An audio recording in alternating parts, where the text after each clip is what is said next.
the country of Sweden, the sixth oldest country in Europe, remarking history for over 1,000 years, producing not only one, yet thousands or even millions of myths and folklores.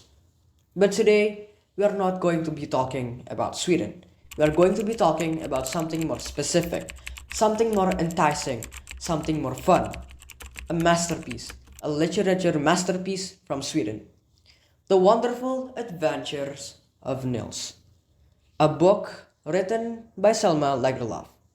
Anyways, I am Karan from grade 8B as your captain for today's dive. A few moments later.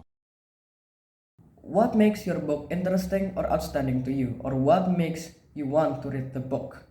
Well, if you ask me, I'll say that the book is a masterful combination of magic, fantasy, and adventure put together within an engaging storytelling that creates an imaginative reading experience, thus making it an enjoyable escape from everyday life. You sure about that? You sure about that? You sure about that?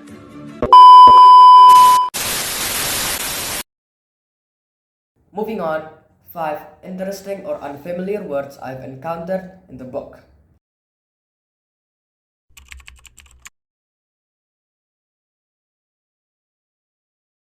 Läsning.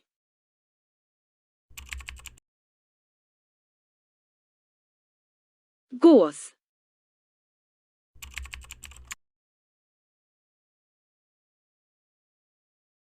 Elva.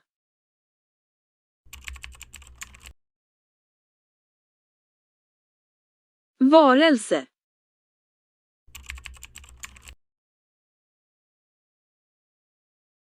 Klumpig. 2,000 years later.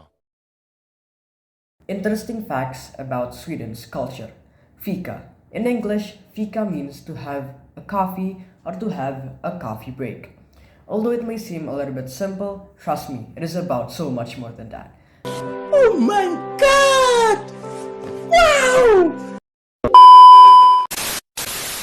When you say fika in Sweden, it is when you sit with your family, friends, or colleagues and take a coffee or tea together with something sweet on the side. Besides that, Swedish people admit that this coffee break is also a great way of socializing. What is your story or book all about? So let me give you a brief summary of the book. In The Wonderful Adventures of Nils by Selma Lagerlöf, the story follows Nils Holgersson, a mischievous and lazy boy who is transformed into a tiny elf by a gnome's magic. As a small elf, Nils finds himself on the back of a wild goose named Akka, joining a flock on their passage across Sweden. Throughout his whole journey, Nils encounters important life lessons such as the value of kindness, responsibility, and respect for nature. As Nils continues to grow and change, he becomes more empathetic and considerate, eventually regaining his human form and returning back home. A few moments later. Moving on into the most important part of reading a book is what lesson or knowledge you can receive. What lesson have you learned from that book? First of all, personal growth. Nils starts off as a selfish and lazy boy. Through his adventures and the challenges he faces, he learns to become more considerate, responsible, and compassionate.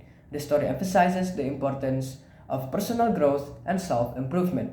Second of all, kindness and empathy. Throughout his journey, Nils interacts with a variety of characters, many of whom are initially unkind.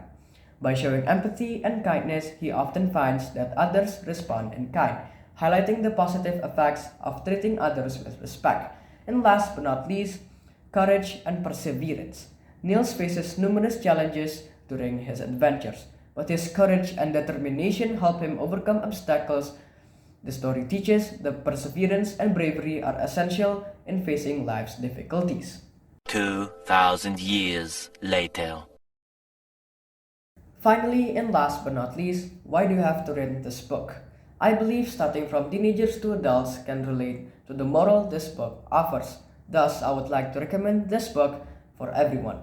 The story provides valuable life lessons about personal growth and self-improvements. Not forget to give examples of kindness and empathy And last but not least, respect for nature. So, what are you waiting for? Go grab your laptop and search this book on your ebook.